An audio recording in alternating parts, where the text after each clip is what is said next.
Okay, so today we are going to do some basic questions, basic क्योंकि simple level questions है of prism theory and dispersion, prism and dispersion. कुछ examples हमने already किए हैं, लेकिन because they are in your module again, so we are repeating it. The refractive index of prism for a monochromatic wave is √2. मतलब mu की value √2 दी है. Refracting angle मतलब एंगल ऑफ प्रिज्म 60 डिग्री बोला है. फॉर मिनिमम डेविएशन पे I equal to E होता है. R1 equal to R2 equal to R equal to A/2 होता है.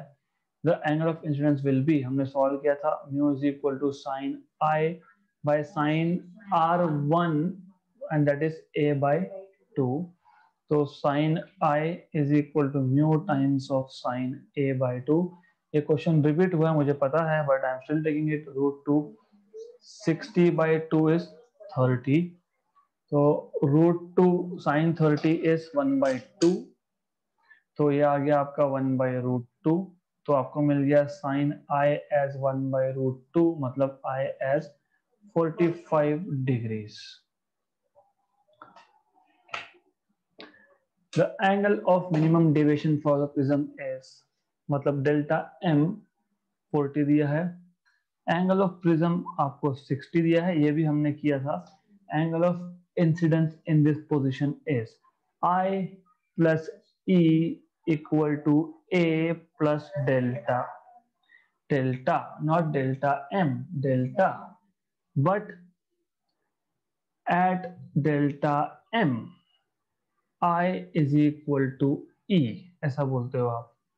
Therefore, you will write I plus E, that is I again, equal to A plus delta M. अब ये आपको मिलेगा 2I is equal to A plus delta M. I is equal to 100/2, that is 50. So 60 plus 40/2, so I is 50 degrees. So this is how you solve. Okay.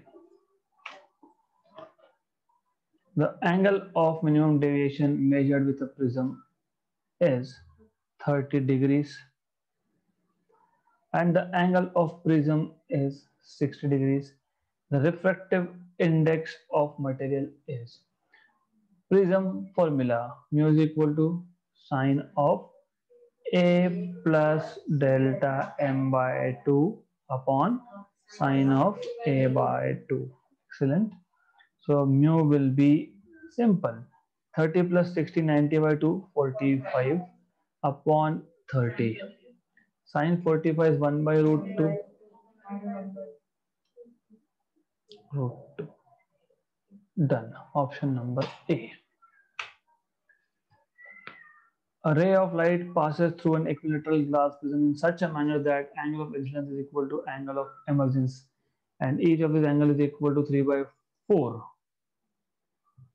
ये हमारा हुआ है. Yes, we have done this, but I want you to do it now. So it is simple because I is equal to E is equal to 3/4 of A, और A जो है ये 60 degree है, मतलब ये 45 डिग्री आ गया आपका I और E. Angle of division is I plus E is equal to A plus delta. तो delta is equal to I plus E minus A, लेकिन I और E सेम है तो 2I minus A. 2 into 45 is 90, 90 minus 60 is 30 degrees. Simple question था. When light of wavelength lambda is incident on an equilateral prism kept in its minimum deviation position, it is found that angle of deviation equals to the angle of prism itself. मतलब A और delta M की value same है. The refractive index of the material of the prism for the wavelength lambda is. So you just have to use formula for prism formula. Wavelength lambda से इसका कोई लेना देना नहीं है, सिर्फ आपको कंफ्यूज करने के लिए बोला है. Sine of A plus delta M/2 upon sine of A/2. A और डेल्टा M इक्वल होने का मतलब है ये आएगा साइन ऑफ 2A/2, मतलब साइन A, है ना. और नीचे आएगा sine of a/2. So this is equal to sine 60 upon sine 30, मतलब √3/2 अपॉन 1/2. कैंसल कैंसल, मतलब √3. Option number A. खत्म, सिंपल क्वेश्चन था. A ray incident at 15 degree on one of the refracting surface of a prism of angle 60 degree suffers a deviation delta of 55. What is the angle of emergence? बहुत ही simple question है and you need to solve this. You have 3 minutes. Question. So it is simple. I plus E is equal to A plus delta. So E is A plus delta minus I, and this is 60 plus 55 and minus 15, that is not 90 but 100. Okay, so next question.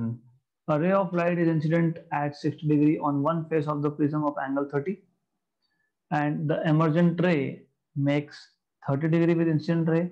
The refractive index of prism is. Ray of light is incident at, I दिया है, one face of prism at an angle of incidence. A ray of light is incident at 60 degree on one face of prism of angle, मतलब a की value 30 है और angle of emergence आपको दिया है 30. आपको रिफ्रैक्टिव इंडेक्स पूछा है which is sine of a plus delta. यही तो गलती है, क्योंकि आप कभी भी यू कैनॉट यू वो मिनिमम डेविएशन कंडीशन में आप बनाते हो sine of a plus delta m/2 upon sine of a/2. Maybe आपका आंसर सही आ गया होगा. बोला है क्या मिनिमम डेविएशन? नहीं बोला. तो you cannot use prism formula directly.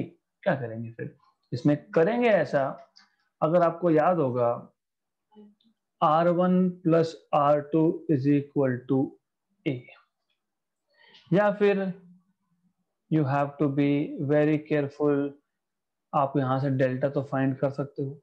What is delta? I plus E minus A. Yes, तो डेल्टा कितना? I प्लस E कितना? I प्लस E कितना? 90 माइनस A कितना? 60. तो 60 आपका आ जाएगा. डेल्टा 60 आ गया. Good. Now what? Prism formula कैसे यूज कर सकते हैं? मिनिमम डेविएशन बोला है क्या? नहीं. I और E इक्वल बोला है क्या? नहीं. फिर कैसे यूज कर सकते हो आप? You can not use it. You simply cannot use it. तो क्या करेंगे? कैसे करोगे ये?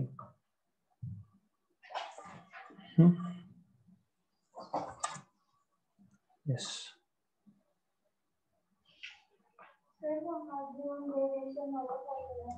एक तो पहली चीज, क्वेश्चन सही से पढ़ना जरूरी है. क्यों? क्वेश्चन में ये गलती होती है. क्या बोला है? A ray of light is incident at 60 degree on one face of prism of angle 30. मतलब ये करेक्ट है. The emergent ray makes 30 degree with the incident. Delta की वैल्यू 30 दी थी, ये आपको पता होना जरूरी था. यहीं पे गलती हो गई. अब अगर ऐसा करोगे तो फिर क्वेश्चन सॉल्व ही नहीं होगा, क्योंकि now you can see from here angle of emergence is A plus delta minus I. A plus delta 60 minus I 60 मतलब 0. एंगल ऑफ एमरजेंस 0 का मतलब क्या होता है? वो नहीं, ऐसा नहीं है.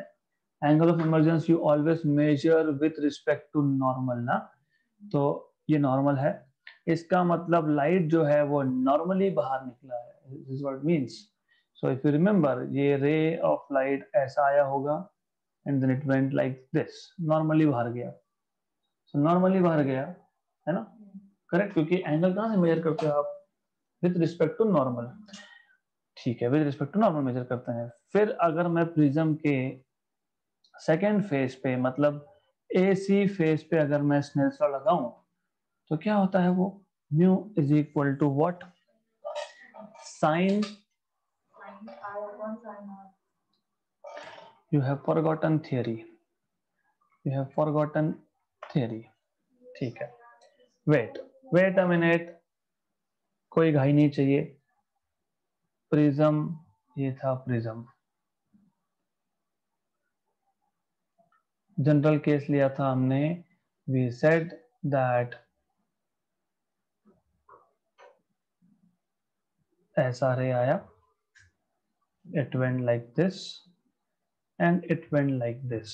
नॉर्मल बात कर रहा हूँ, जो हमने प्रिज्म फार्मूला डिराइव किया था तब की बात कर रहा हूँ.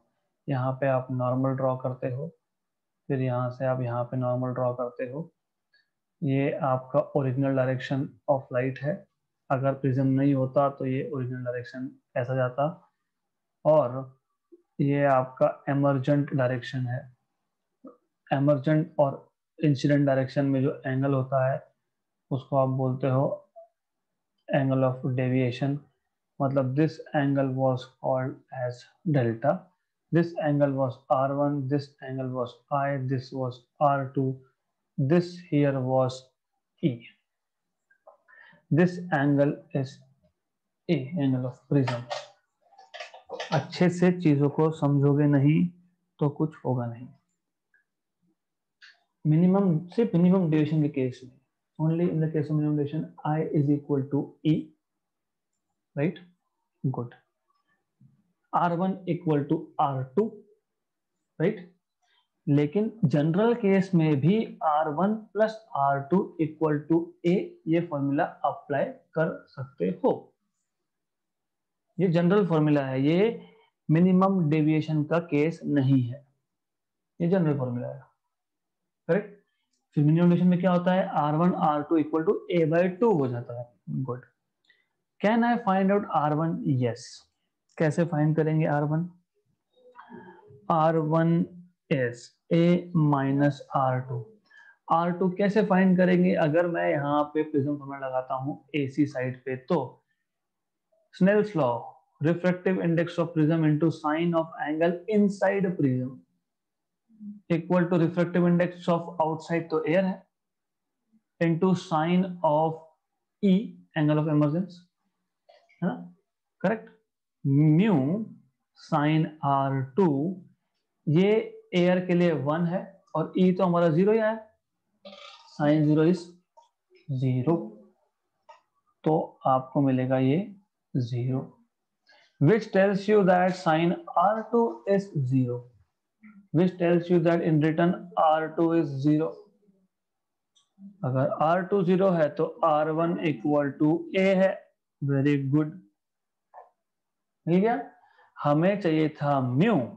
म्यू क्या है? Sign I by sine R1 या R2. अगर R2 लिख रहे हो तो ऊपर E लिखोगे. Very good. साइन I मतलब साइन 60. जरूरत नहीं है एक्चुअली. क्यों नहीं है? Why not?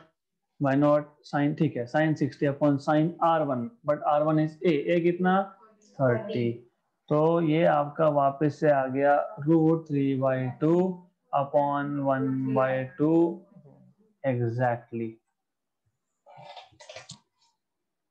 I am telling you again, I plus E equal to A plus delta, ये जनरल फॉर्मूला है.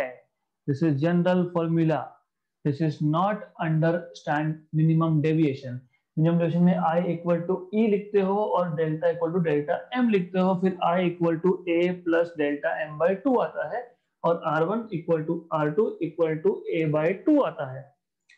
ये और ये जनरल फॉर्मूला है. वंस यू हैव E मिल गया तो R2 मिलेगा. और लॉजिकली जरूरत ही नहीं थी. क्यों नहीं थी? अगर आपको सच में कॉन्सेप्ट समझे है, मैंने बताया था कि देखो क्या हो रहा है, लाइट ऐसा बाहर जा रहा है अलोंग द नॉर्मल, क्योंकि E 0 है, तो फिर R2 0 ही होगा.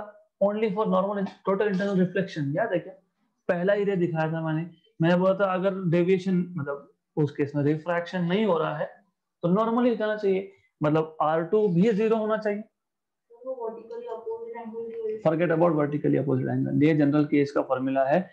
ये जो डायग्राम है ये जनरल केस का है. I am not talking about this case over here. What I am saying is you have to forget about this. You have to forget about normals. Forget जाने को ready नहीं है. Okay, forget.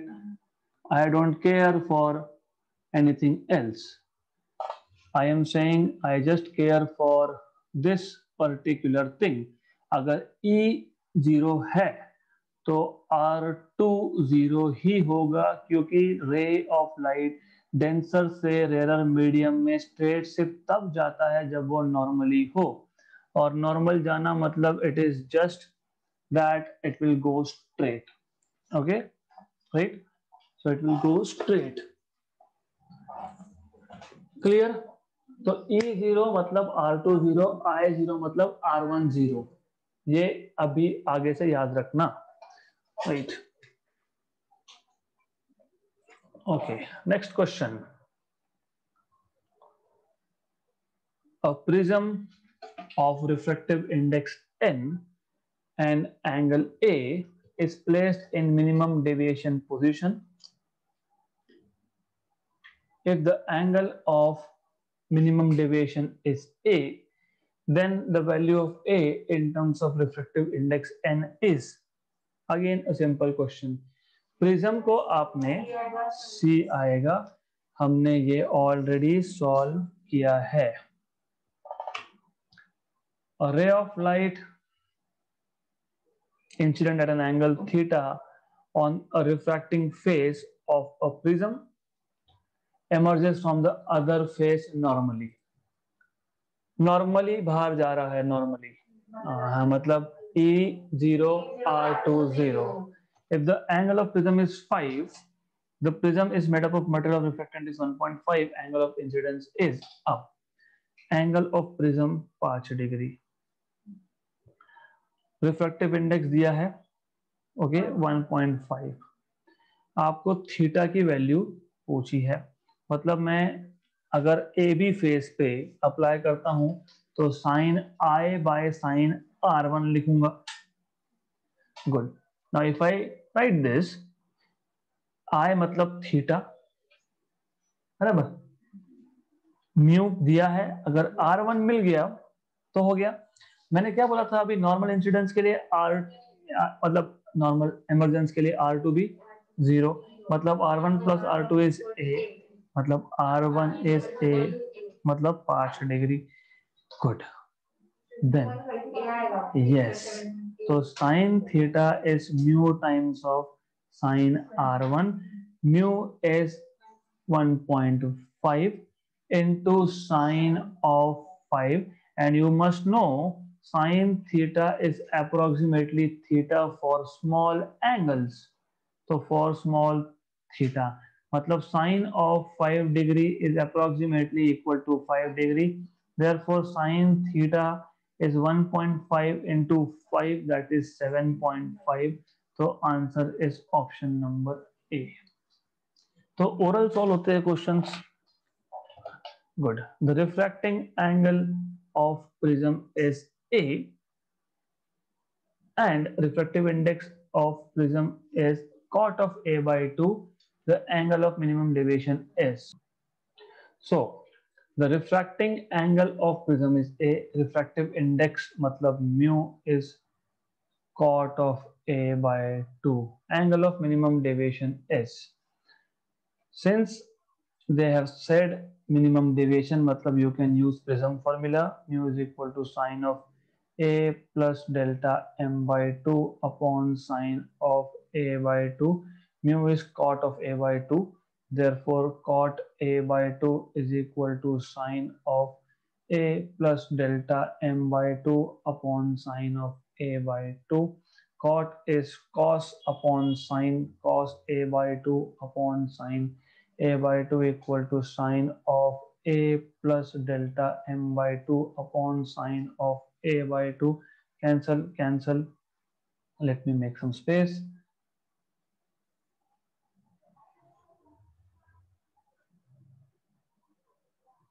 So this is cos A by 2, but cos of theta is sine of 90 minus theta. So sine of 90 minus a by 2 is equal to sine of a plus delta m by 2. Sine sine गया तो 90 minus a by 2 is equal to a plus delta m by 2. हमको पूछा था minimum deviation, तो यहाँ पे आप करोगे cross multiply 180 minus a by 2 is equal to a plus delta m by 2 to be cancelled, तो delta m from here delta m will be 180 minus a और minus a, क्योंकि ये प्लस से शिफ्ट होके माइनस होगा, तो 180 minus 2 times of a. Option number D. सिर्फ refractive index की जगह पे cot of a by 2 डालना है, then cot is cos by sin, and then you have to do basic trigonometry. cos of a by 2 को sin of 90 minus a by 2 ही क्यों लिखा, plus क्यों लिखा, because that I need to tell you. It is because it is for a very simple reason. So let's talk about little bit of trigonometry today, क्योंकि लगने वाला है हमको. Add all positive sugar sine and reciprocal of sine cosec positive 2 tan और उसका cot cos और sec, these are like positives here. तो अगर मेरे पास cos of a by 2 है या फिर cos of theta है, मान लो cos of theta है, मुझे cos को sin के टर्म में लिखना है, यहाँ पे पॉजिटिव दिख रहा है. अगर मैंने sin of 90 प्लस थीटा बोल के लिखा होता तो we are in second quadrant, and second quadrant में cos नेगेटिव होता है, इसलिए जब भी लिखना है तो ऐसा लिखना पड़ेगा, क्योंकि sin 90 माइनस थीटा या sin 90 प्लस थीटा दोनों होता है cos, लेकिन क्योंकि cos, क्योंकि main function original function cos था और वो पॉजिटिव था, इसके लिए आपको साइन ऑफ 90 माइनस थीटा लिखना पड़ेगा. So you always have to check the sign of original function. मतलब क्या, अभी अगर मुझे दिया है साइन ऑफ थीटा पॉजिटिव, तो ओरिजिनल फंक्शन ये है, इसको मैं कॉस के टर्म में लिख सकता हूँ, इसको मैं साइन ऑफ 180 माइनस थीटा भी लिख सकता हूँ, या फिर साइन ऑफ 180 प्लस थीटा भी लिख सकता हूँ. बट प्लस करने गया तो मैं तीसरे क्वाड्रेंट में हूं, तो तीसरे क्वाड्रेंट में साइन नेगेटिव है, ऐसे मैंने डिस्कार्ड कर दिया. ओरिजिनल फंक्शन का साइन चेक करना होता है. हमारे यहाँ पे ओरिजिनल फंक्शन था cos, cos प्लस था, मैं अगर sine of 90 plus a by 2 लिख देता तो I was in second quadrant, second quadrant में cos नेगेटिव होता है, लेकिन ओरिजिनल में cos पॉजिटिव था, इसलिए 90 माइनस a by 2. तो you have to pay attention on this small things also. A glass prism has a right triangular cross section ABC with angle A 90 degree. A ray of light parallel to the hypotenuse BC and incident on side AB emerges grazing the side AC. Very good. Another ray parallel to hypotenuse BC incident on side AC suffers total internal reflection at the side AB. Which one of the following must be true about refractive index mu of the material of prism? All right, so I'll just explain you the question and you need to try at home, because this kind of questions अगर आप solve कर पाए तो then it is quite sure कि आप competitive exam crack कर लोगे. A glass prism has a right triangular cross section ABC. पहले तो मैं right triangular cross section ले रहा हूँ, मैं ऐसा भी ले सकता हूँ, मैं इसको यहाँ भी दिखा सकता हूँ, अपने ऊपर है वो, राइट. तो I can just show it as I want. तो this is a right triangular cross section मान लो. Then because there are two cases, I will just copy and paste it here because I have to use it again. क्या बोला है, angle A जो है वो 90 degree है, मतलब ये हो गया 90 डिग्री, 90 डिग्री. देन आप कुछ नाम दे दो, इसको B, इसको C, या तो जैसा भी आप चाहो वैसा. Now a ray of light parallel to hypotenuse BC, hypotenuse BC को पैरेलल है. So a ray of light which is parallel to hypotenuse BC like this, okay, is incident on the side AB, emerges. emerges ये word सुनते ही आपको समझना था कि they are talking about light being going from inside the prism to outside the prism. Emerges grazing to the side AC. Grazing to the side AC का मतलब आपको ये समझना पड़ेगा how does this light go away, है ना. A ray of light parallel to the hypotenuse BC is incident on side AB, emerges grazing the side AC. Grazing मतलब parallel to AC emerge होगा. This is what they are telling you.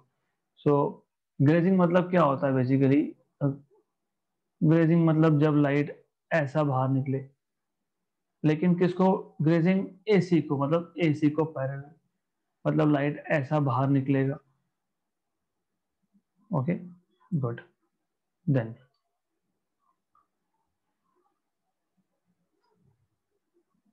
another ray parallel to BC incident on side AC.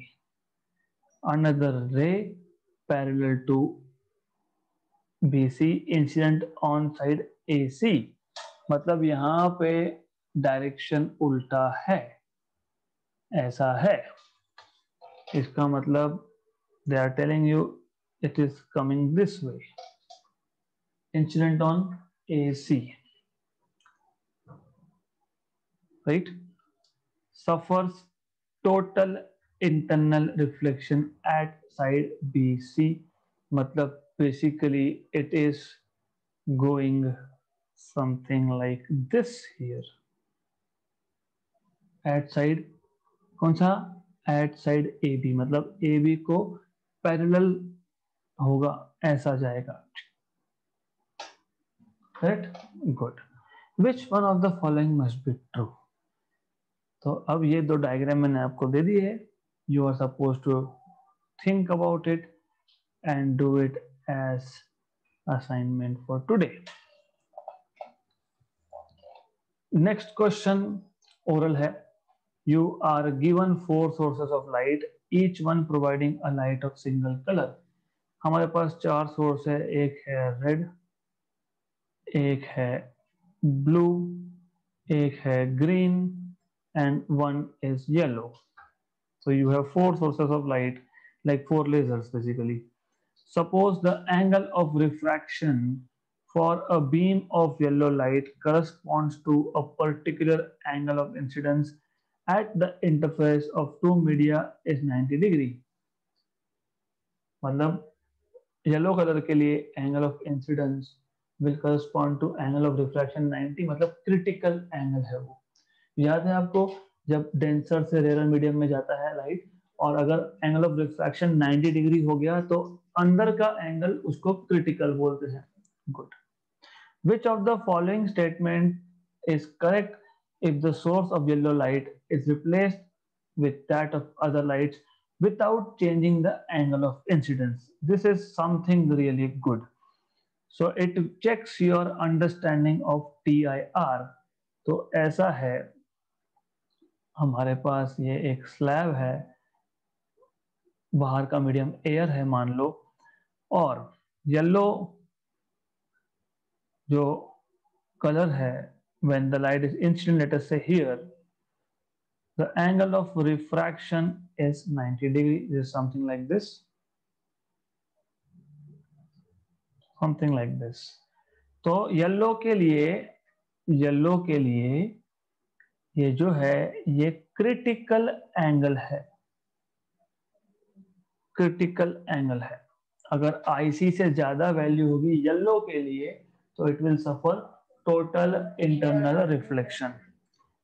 Which one, अगर मैंने yellow की जगह पे मैं अगर green, blue, red use करता हूं, right, without changing the angle of incidence, तो कौन सा स्टेटमेंट ट्रू है. A beam of red light would undergo total internal reflection.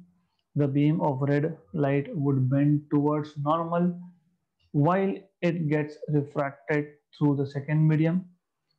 Second तो हो ही नहीं सकता. When light goes from rarer to denser to rarer, it always bends away from normal. मतलब ये तो possibility ही नहीं है. Correct? The beam of blue light would undergo total internal reflection. The beam of green light would bend away from the normal as it gets refracted through second medium. So the thing is, which one of the following statement is correct? You need to know that option number C is correct. Why? Why? Because if you remember, mu was sine 1 upon sine of IC. Correct? Good. Then you should know mu correlation with wavelength of light. Well, how is mu related to wavelength of light? Inversely proportional. मतलब this is basically C by n lambda, C by V, या फिर आप nu by lambda बोल सकते हो, frequency by lambda. VIBGYOR violet और indigo तो दिया नहीं है. B G Y R, जिसका वेवलेंथ सबसे कम, उसके लिए क्या होगा? Total internal reflection. But you have to understand this formula what I am writing here. Wait a minute. मैंने थोड़ा शॉर्टकट मारा है, मुझे लॉन्ग कट में जाने दो अब. तो in reality what I am saying is, आपको ये याद होना चाहिए कि refractive index is proportional to this. हमने ये लिखा था refractive index for blue colour, for violet colour, for red colour, ये हमने रिलेशन लिखा था. तो यू शुड नो कि रिफ्रैक्टिव इंडेक्स अगर वेवलेंथ सबसे कम है किसका, ब्लू का, तो रिफ्रैक्टिव इंडेक्स सबसे ज्यादा है compare to green, compare to yellow, compare to red. और रेड का सबसे कम है इसलिए रेड का डेविएशन सबसे कम होता था. You have to make a link. Wavelength सबसे कम तो रिफ्रैक्टिव इंडेक्स सबसे ज्यादा. मतलब वो जो मटेरियल है it will be the densest for blue. बराबर. एंगल ऑफ इंसिडेंस चेंज नहीं किया आपने. तो एक रे येलो के लिए अगर क्रिटिकल एंगल है मतलब येलो से ज्यादा कुछ डेंसर हुआ तो उसके लिए तो टोटली इंटरनली रिफ्लेक्ट होने वाला है. सबसे ज्यादा डेंसर कौन सा है? ब्लू. सबसे कम कौन सा है? रेड. तो रेड क्यों टोटल इंटरनल रिफ्लेक्शन में लगा? मैं वापस समझाता हूँ question. This question is good question because it is just theory, so I can put this kind of question in scholarship test. Good. So idea is simple. Idea was this. Let me take this type of diagram and copy and paste here and okay. अब समझेगा आपको ये अच्छे से. सबसे पहले you should know, what you should know is refractive index is inversely proportional to wavelength. सबसे ज्यादा जिसका वेवलेंथ सबसे कम उसका रिफ्रैक्टिव इंडेक्स सबसे कम, जिसका वेवलेंथ सबसे ज्यादा उसका रिफ्रैक्टिव इंडेक्स. सबसे ज्यादा ब्लू का रिफ्रैक्टिव इंडेक्स, फिर ग्रीन का रिफ्रैक्टिव इंडेक्स, फिर VIBGYOR, violet, indigo, blue, green, yellow, orange, red. Correct. And you also know refractive index is inversely proportional to critical angle. और ये तो मैं कांस्टेंट रख रहा हूं. Correct. What does it mean?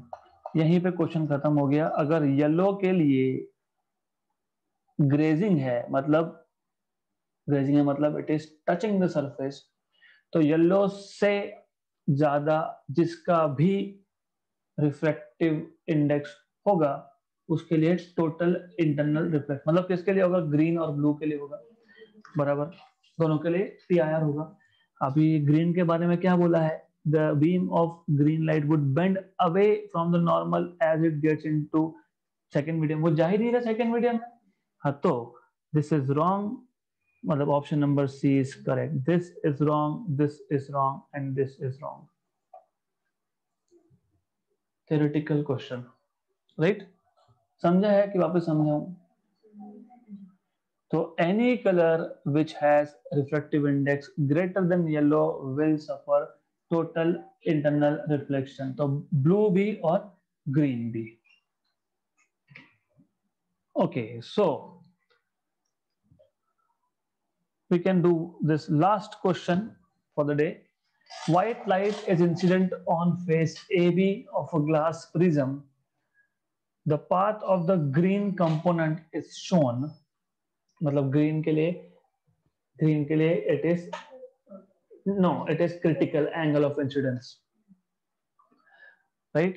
If the green color is just totally internally reflected at face AC as shown, the light emerging from face AC will contain what? देखो मैं वापस वही क्वेश्चन है, it is the same question that we just solved, वही question है। Vibgyor, blue, green, yellow, red.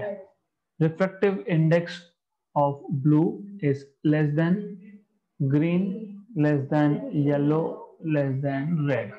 Good. अगर green